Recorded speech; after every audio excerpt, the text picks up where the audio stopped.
Welcome to the Woodpreneur podcast, the best podcast for the business and marketing side of the sawmill, lumber, and wood industry. What's a woodpreneur?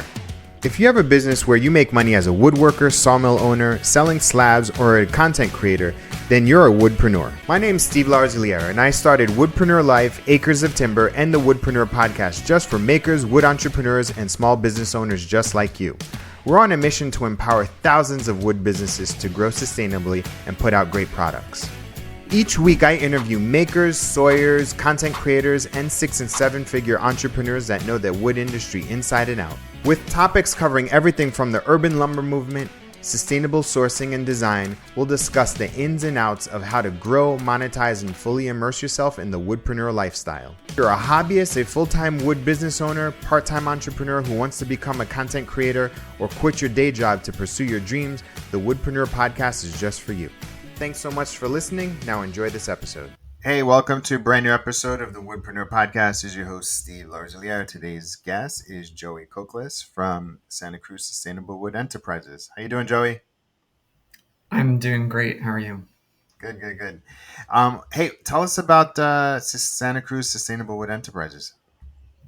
So I've been operating under just Cokeless Wood for the last 10 years, and I finally decided to form an LLC that kind of speaks to what I'm up to. And I'm going to have some new members of that LLC. So that's Santa Cruz Sustainable Wood Enterprises LLC. And, we get logs from tree services and mill them, as well as property owners who have dead trees or fallen trees. And I even have some family land where we're harvesting old growth redwood stumps and turning them into really high end guitar top wood. That's cool. How many years have you been in business? Since 2013 is when I got myself a little Wood-Mizer LT10 and started milling up some wood from the aforementioned property in the Santa Cruz Mountains. That's cool. That's very cool. There's a lot of species out there, a lot of good variety in California where you are. How were those first couple of years? Were you just milling and selling? Like what were you doing with the lumber? Yeah, so I was milling and selling, but that was fairly limited because I was only working with the dead trees from our property. And then I started getting some trees from local tree services. And at the same time, I did an apprenticeship with a local woodworker named Ron Day. So I was trying to really get into furniture making, but I was, trying to sell wood to get to where I needed to be. Yeah, yeah. What? How did you get the word out about the business? I did a lot of Craigslist advertising many years ago. And then I got Instagram, and that was helpful. And I made a website and, registered with Google and, took all of those like basic steps. And in retrospect, I, I might have done better if I had kind of gone in the YouTube direction. I feel like getting, sort of a followership in that way might have been beneficial, but I've never been really into editing videos, so it wasn't Yeah. wasn't the path for me at that time. Um, I'm looking at your website. A lot of beautiful stuff. Thank you. Um, what do you like to do more of? Sell wood or make stuff?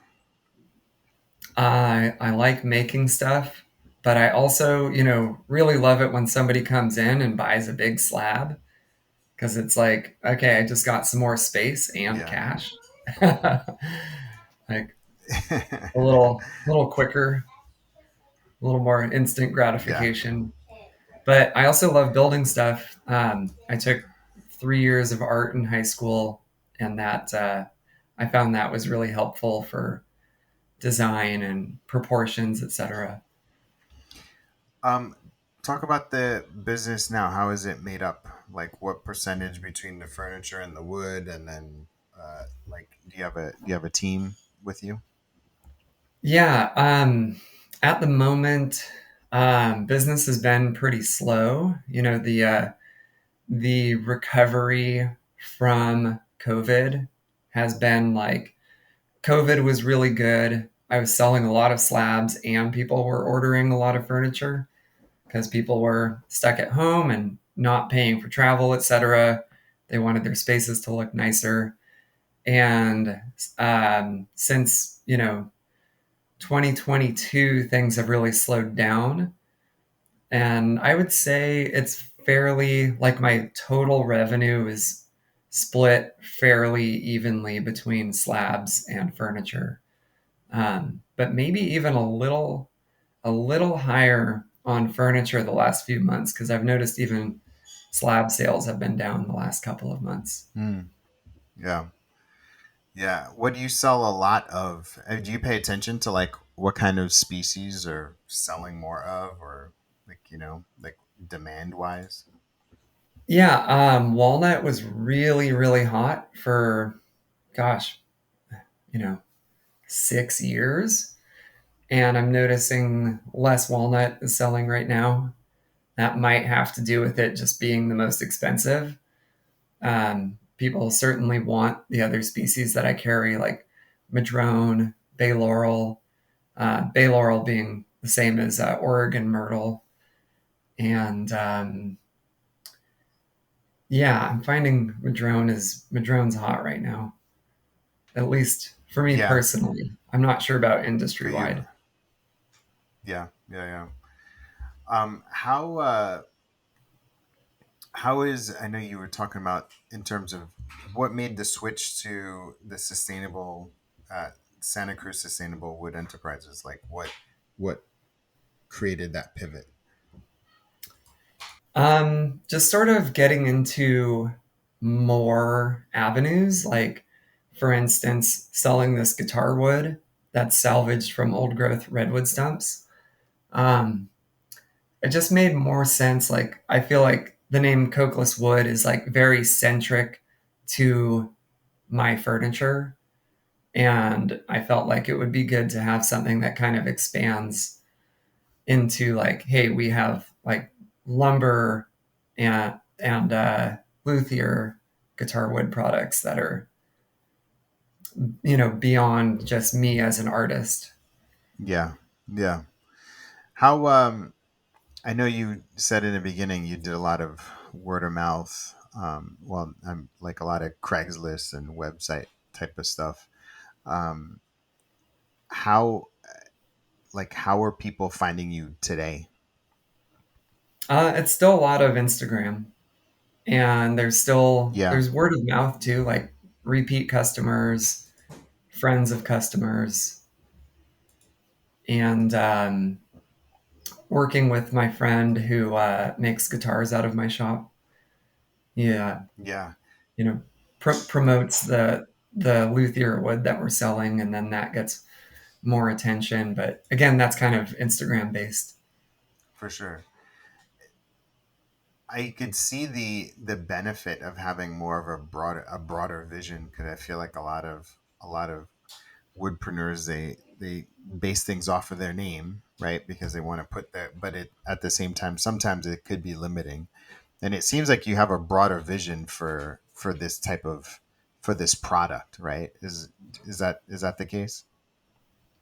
Yeah, definitely. I've had like foresters reach out to me about like fire salvage logs, etc. It's like there's kind of a lot of hardwood logs hitting the space, and it makes sense to do something that speaks more regionally rather than personally. Mm-hmm. For sure. What do you still have that mill? Yeah, yeah. So I still use that mill. Um, I'm typically using it for the redwood tops that I was talking about. Mm-hmm. I'll use like my chainsaws to break down big stumps into chunks that can then fit on that mill, and then we aim to quarter saw as much as possible because a guitar top needs to be both vertical grain and not have run out. If you're familiar with the term run out, Mm-hmm. they need to be as stiff as possible. So, um, quarter sawing perfectly for guitar top wood is like you have to, wedge stuff, set it up just perfectly to get, you know, the Yeah. really, really high end It seems stuff. like a pretty niche market to get into. Yes, it's definitely not like it's not it's not going to pay all the bills. But Mm-hmm. we're also selling like the stuff that isn't perfectly quarter sawn is being made into, for instance, electric guitars. And Mm. there's a lot of luthiers in Santa Cruz in particular because the climate is sort of like middle of the road. So you can build a guitar here and send it to most parts of the world without having a huge humidity change. So Santa Cruz has Yeah. a number of like famous guitar companies and individuals. Do you d so do you when you mill it, how long do you need to dry it? Because these stumps have been dead for over 100 years, we're looking at only a 6 month turnaround from cutting it up into like a 2.5 inch billet to air dried to kiln dried, and then we're ready to resaw within 6 months.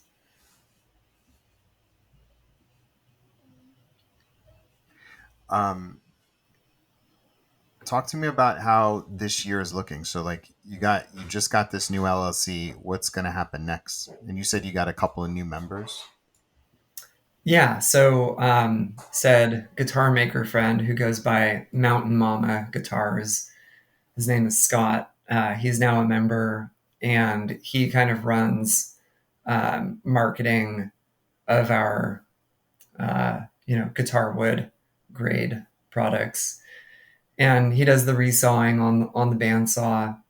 And then I brought in a couple other people into the shop who just want to rent some space in the shop, and so they're also members of the LLC, which is kind of my way of getting around subleasing because technically we're not supposed to be doing subleasing, but if they're co-members of my LLC and then they're on the lease, they're not subleasing.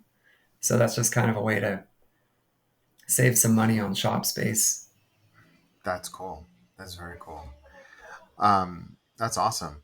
How about are you gonna do you see any further investments in equipment to build out this business? I don't really need to at this time because I have several like, large sawmills, large chainsaw mills, and my shop is set up with a wide belt sander and or, a bandsaw for resawing. And at this time, um, I don't feel like I need to buy any equipment. Like the one thing we're looking at getting is just a sliding table saw so that we can joint long slabs more easily. But that's about it.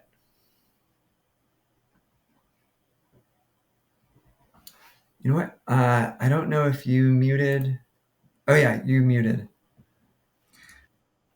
So this is a part of podcast where I ask you give you any marketing or business questions. Is there anything that I can help you with that could help push Santa Cruz Sustainable Wood even further? Yeah. I mean, in a slow economy, how do you find high end clients? Yeah. So it's funny. I just got off a call with a luxury home builder, and of it reminded me of of a quote or a video that I saw, that is that when there's a slow economy, the only people really spending money are who? People with money. Exactly.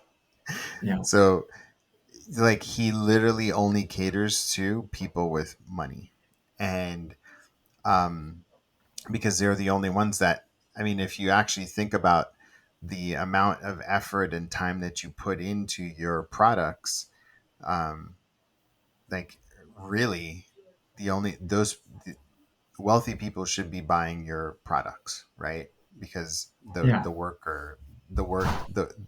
the amount of time that you put in, and the care and the milling and the joining and like all of it, it's just like, and so the way that I would potentially do it for you, if you are selling slabs and making furniture and you have your guitar, um, uh, you know, sort of the guitar wood, um, which to so I have a 3-step process. It's like you build a brand, so you have your brand, you build a community around that brand, and so finding all of the guitar collectors, enthusiasts, um, but like on the really really high end, and then even reverse engineer, where would they be, where do they hang out, where do they spend time online, Hmm.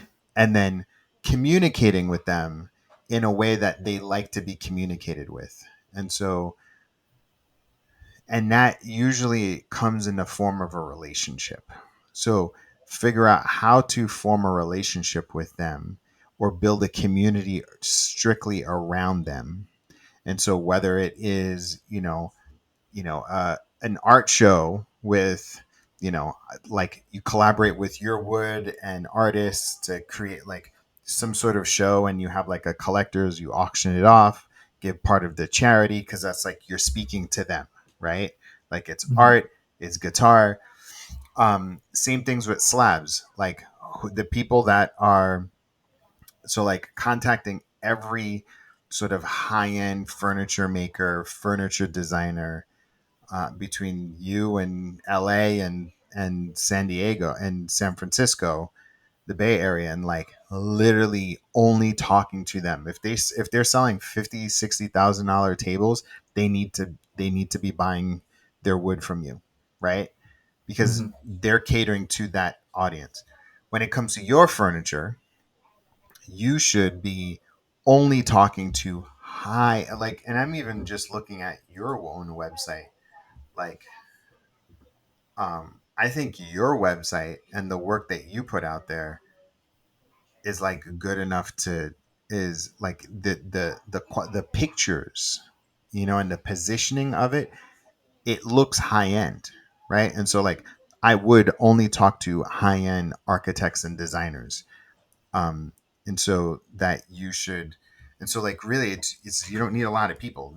We're talking about like 50 people that you are targeting, 50 or 100 people that you're targeting, and you're communicating with, and you're sending them emails, texts, emails, phone calls, and you're trying to get in front of them with an offer. This is what I do. Can I get added to a list? Can you consider, do you have any projects that I can bid on? Do you have, you know what I mean? Like, give somebody a slab or like 50% off, like, just figure out how to get in front of them, because, you know Santa Cruz has a lot of money, right? Certain parts of it, and then you have, between Santa Cruz and the Bay Area and all that Silicon Valley, they're still making tons of money. You just being able to position, talk to the people that are selling to your ideal customers, and that's what I would do. Is that Yeah. helpful to hear? Yeah. Yeah. Because I think from the guitar, your own furniture, like, yeah, I think and then the slabs, like make a list of the really, really high end folks, furniture makers that are out there, and just like send them a DM. Like, hey, can I send you some pictures of some really unique slabs that I've milled? You know, Yeah, yeah, and I've done that a bit. Jared Rustin. I've Jared Russin, no. Oh, okay. Check him out, Jay Rustin on Instagram. He's the guy who makes the You modern said Jay rocker. Rustin? Yeah. Okay. So, um, yeah, I've like loaned him slabs that he can pay for when his product sells. So he's the maker of the modern rocker and some other Okay. Oh yeah, yeah, really. Jay Rustin Studio. Yeah, yeah. Yeah, and has that worked out? Yeah, like here and there, it's kind of like a trickle, but enough trickles is a Yeah. good place to be. Find like 10 of 15 of those. Yeah, Find like 10 to 15 of those people that could actually that could that could that could pay around you for sure. I mean, he's got some really nice stuff too. Um, yeah, he man, has excellent design taste. yeah, for sure, for sure. I mean, and also too, I mean, I would reposition your brand to to cater towards that as well. Like, I wouldn't necessarily give up, the Cokeless wood furniture brand. Like, keep that as well. Yeah, Um, but then just start marketing towards other towards the high end designers for that. right. Does that make sense? Yeah, Cool. Awesome. All right. Well, tell everybody your website so they can check it out. yeah, it's cokelesswood.com. And okay, you have my name there, so I don't have to Yeah, spell yeah, it. yeah, yeah. Kochlacs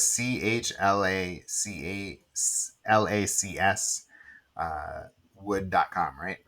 Yeah, Cool. Thank you so much, Joey, for your time, and I look forward to getting your story out to the Woodpreneur community. yeah, thank you. All right, take care.